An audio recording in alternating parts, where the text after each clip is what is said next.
Hello YouTube, my name is Smite, and today I have a little story to tell you. You see, one fateful day, I was going about my business as usual, feeding the dogs, taking out the trash, etc. Then, the voices in my head started talking again, and they had very interesting things to say. Since then, I've been gathering forbidden eldritch knowledge capable of driving most men completely insane, and today I am going to be sharing that knowledge with the public en masse. So sit back, grab some popcorn, and make sure to keep your eyes open throughout. You wouldn't want to miss a thing. I know I sure didn't. Let's get into it, shall we?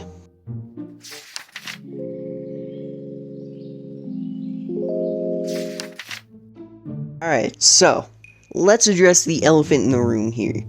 The menu spancel isn't exactly a super niche tech.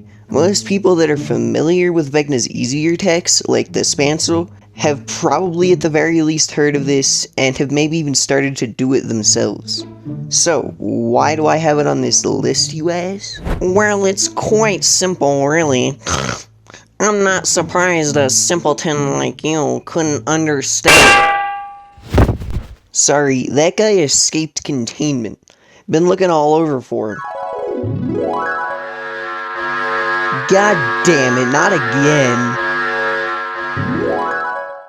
Anyway, the reason I have this on this list is because you can actually combine this tech with other techs, including a couple I'll be talking about later, to create really niche situations that you wouldn't be able to get otherwise, and I felt that made it worth mentioning.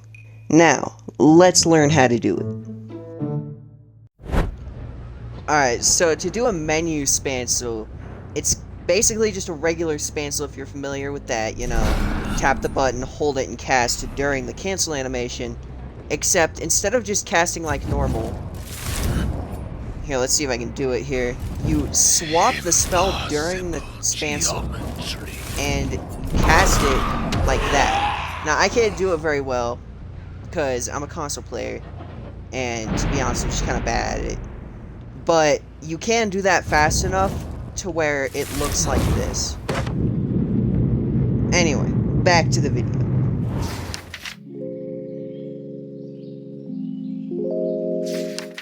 Now is when we start getting into the fun stuff I was talking about in the intro, kind of stuff that'll give you voices in your head of your own to listen to if you catch my meaning. This tech is similar to the menu spancel in that it can be combined with other techs, but it also has other fun and interesting uses, such as driving the survivors into a state of madness only spoken of in myth, where they don't even realize they've been downed and they crouch every time you cast the orb. Now, time for me to teach it to you before your better judgment takes hold and you click off the video. I typically spancel my chain casts, alright chat? Okay, so to chain cast, all you have to do is just cast the orb, and you can actually cast other spells during the casting animation for the orb. The reason this is a thing is because a while back they made it so that you could turn sooner after you casted the orb, and it wouldn't lock your camera, but that window where you can turn sooner also lets you do literally any other action in the game, so you can actually cast spells during the orb casting animation. And I'll show you what that looks like here. Looks kind of like that. You can do it faster, but, you know, console player here. And if you do it right, you can actually spancel the orb with the chain cast to increase the window and do it even better. I'll show you a clip of that here in a second. Alright, so here is what a spancel chain cast looks like.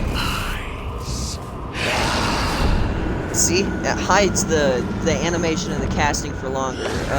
Fly isn't exactly the best example, but it's the one I use it the most with, so, you know. Anyway, back to future me.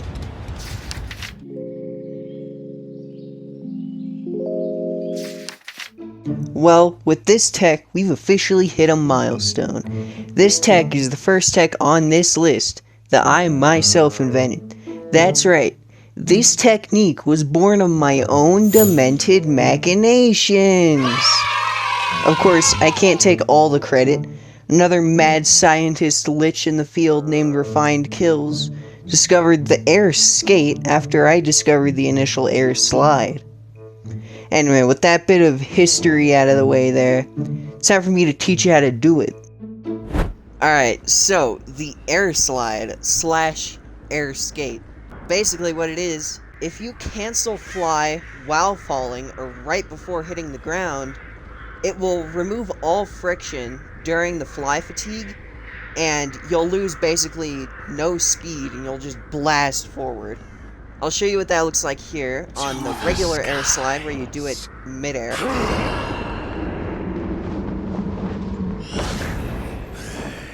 See? And you can get all the way to this window. Normally you would only be able to make it to here.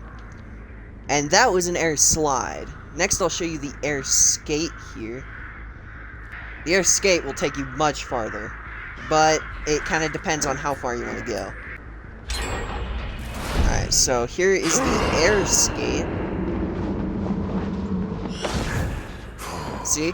And you're able to make it really far with that. You can make all the way past this window. If you angle yourself right, you might even be able to make it through this window from there while canceling fly, which is crazy. Anyway, back to the video at hand.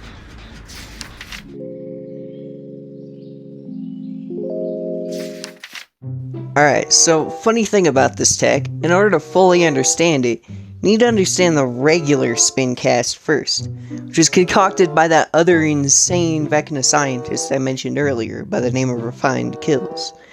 And well, I figured the best way to teach you guys about that topic would be to get it straight from the source. So, without further delay, take it away, Refined.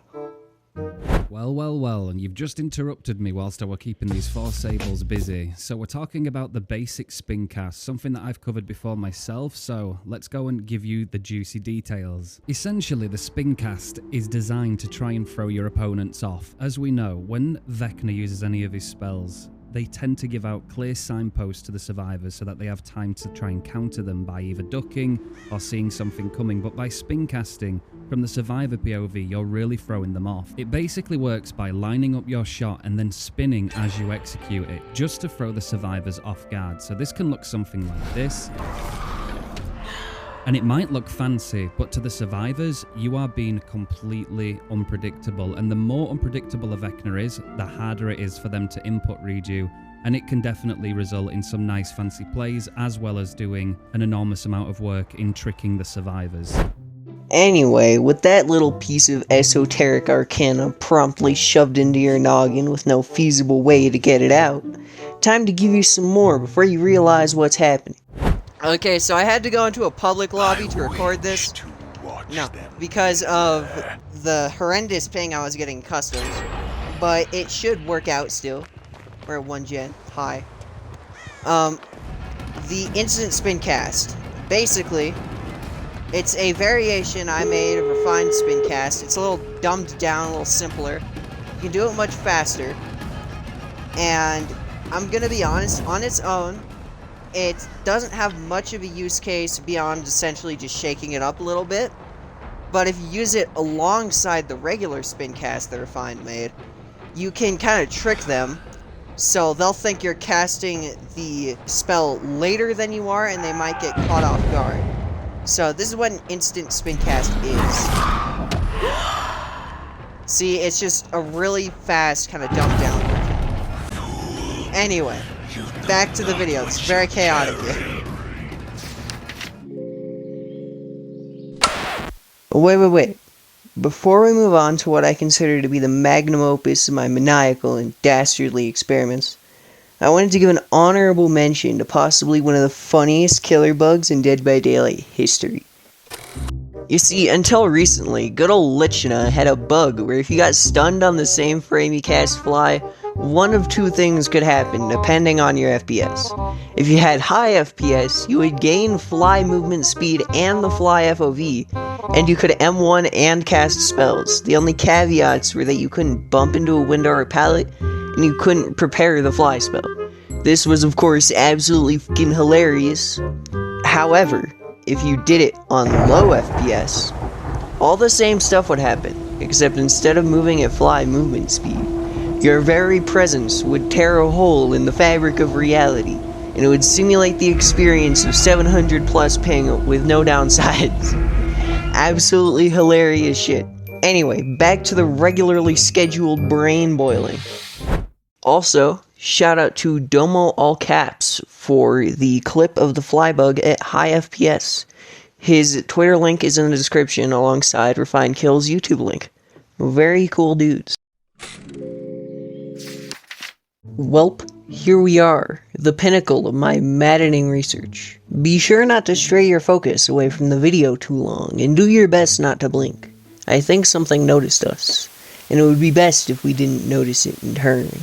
Anyway, there are 3 highly important aspects in successfully pulling off the Nat 20 tech and insta-downing a survivor with your skeletons. That's right, this is the insta-down tech. You have distance, angling, and timing. Now, as far as I know, it is technically possible to land the insta-down at any angle, as long as they're running into it and the spacing is right. However, I found that the only super reliable way to do it is with a perfect 45-degree angle. It's important to note that you aren't trying to angle the entire row of skeletons at a 45 degree, you're just trying to angle the 2 that you're trying to hit them with. When it comes to distance, it depends on which 2 skeletons you're trying to hit them with, and which side the survivor is on. Alright, so for example, let's say the survivor is running this way on the left side, and we're sitting here on the right side.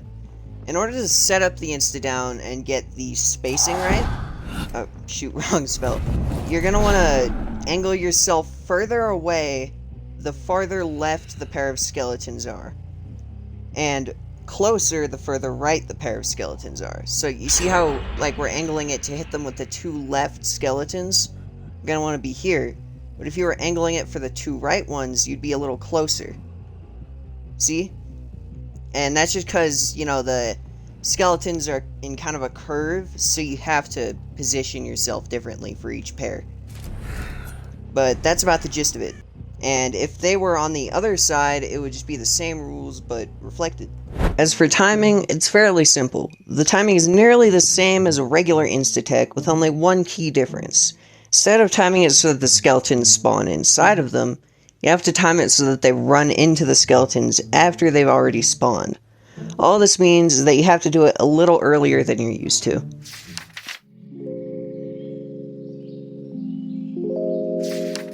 Well, for those of you who are still watching and are, still sound of mind, thank you for watching until the end. It truly does mean a lot to me, and I wish I could put it in words that don't sound like every other YouTuber, but I don't know how to do that, so, you know, here it is. Anyway, if you liked the video, please subscribe so I can escape the under 100 subscriber purgatory, and maybe like the video if you thought this was helpful in any way. And maybe also check out my Twitch, since I stream every Sunday and occasionally Fridays. It's where I recorded the clips for this video.